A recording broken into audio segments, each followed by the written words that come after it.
Hello bachcho, let's read this question. The question says, name the Indian crop variety for which in 1997 an American company got patent right through the US Patent and Trademark Office. Why did the company claim it to be an invention or a novelty? Question पूछा है कि कौन सी Indian crop variety ऐसी है जिसके लिए 1997 में एक अमेरिकन कंपनी ने US patent and trademark office से पेटेंट लिया था, पेटेंट राइट लिया था, और ये कंपनी ये क्यों क्लेम कर रही थी कि ये उनकी ही इन्वेंशन है. So the key concept is patent controversy. तो पेटेंट क्या होता है? पेटेंट एक लीगल राइट होता है, एक अधिकार होता है that follows someone to claim ownership of an invention. कि अगर हमने कोई इन्वेंशन करी है, कुछ इन्वेंट किया है, तो हम क्या होगा उसके, हमें उसका पेटेंट मिलेगा, ओनरशिप राइट मिलेगा. इट मीन्स कोई और ऐसा इन्वेंशन नहीं बनाएगा अपने नाम से. No one else can make use और sell that invention without permission. Means without permission कोई भी इंसान ना उसको बेच सकता है ना बना सकता है. तो एक ही पेटेंट राइट मिल जाता है. तो पेटेंट राइट कंट्रोवर्सी मतलब क्या है कि जो भी डिस्प्यूट्स एंड डिसएग्रीमेंट्स हुए थे पेटेंट के लिए, that is a patent controversy. तो इसमें हुआ क्या था, कौन सी क्रॉप वैरायटी ऐसी थी जिसके लिए हुआ था ये? तो 1997 में एक यूएस कंपनी है जिसका नाम है राइस टेक. ये जो कंपनी है यूएस की, इन्होंने यूएस गवर्नमेंट से पेटेंट लिया था for certain type of basmati rice. Basmati rice जो होता है उसके लिए इन्होंने पेटेंट लिया था. It is a Indian crop variety. Basmati rice एक तरीके का स्पेशल राइस है जो कि बेसिकली कहां पर उगाया जाता है? इंडिया में है, पाकिस्तान में.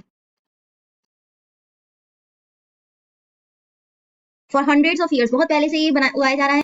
और इसमें क्या फेमस है बासमती राइस में, क्या अलग चीज है? इसके ग्रेन्स लंबे होते हैं, लॉन्ग ग्रेन्स होते हैं, एंड एरोमेटिक फ्लेवर. इसमें से एक अच्छी स्मेल आती है, अच्छी खुशबू आती है. अब इसमें क्या एक बिग डील है, ये क्या बड़ी बात है इसमें? क्योंकि बासमती राइस कोई नई चीज नहीं थी, वो सेंचुरीज से उगाई जा रही थी. इंडिया एंड पाकिस्तान के फार्मर्स उसको बहुत लंबे टाइम से उगा रहे थे, ग्रो कर रहे थे. बट जो राइस टेक कंपनी है यूएस की, इन्होंने क्लेम किया कि इन्होंने न्यू टाइप के बासमती बनाए हैं, नए टाइप के बासमती को इन्वेंट किया है. तो इनको इसकी पेटेंट, तो ये इसका पेटेंट चाहते थे.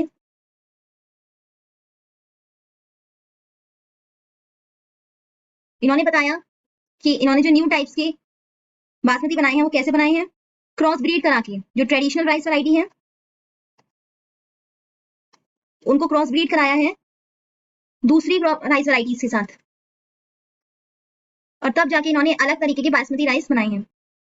और इन्होंने कहा कि इनकी जो बासमती है उसमें अलग अलग स्पेशल क्वालिटीज हैं, जैसे वो बेटर ईल्ड दे रही है, एक यूनिक अरोमा है उसमें, अलग खुशबू है जो कि ट्रेडिशनल बासमती से अलग है. तो इस वजह से राइस टेक ने कहा था कि उनकी एक इन्वेंशन है और उनको इस चीज के लिए पेटेंट चाहिए.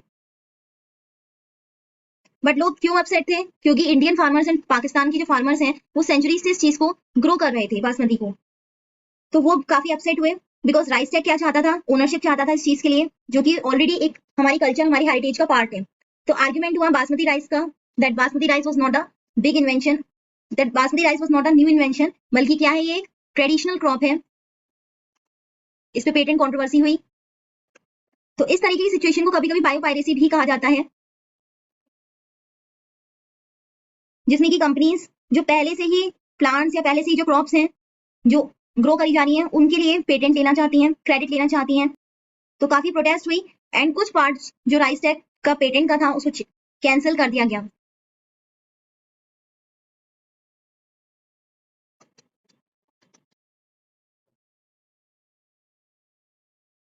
इसका कुछ पार्ट कैंसिल कर दिया गया. तो इसमें फार्मर्स की विक्ट्री हुई, उनकी जीत हुई कि वो जितने टाइम से बासमती उगा रहे थे तो उनको एक क्रेडिट मिला इस चीज के लिए. तो क्वेश्चन में यही पूछा था कि कौन सी इंडियन क्रॉप वैरायटी है, that is a basmati rice, जिसके लिए अमेरिकन कंपनी राइस टेक ने पेटेंट मांगा था US patent and trademark office से. और क्यों मांगा था, क्यों इन्वेंशन उनको लगती थी कि उन्होंने ये नई इन्वेंशन करी है? बिकॉज उन्होंने ट्रेडिशनल राइस वैरायटी को क्रॉस ब्रीड कराया था दूसरी राइस वैरायटीज के साथ, और उनकी क्रॉप में better yield and unique aroma था उनके according. So hope you understood it well. Best of luck.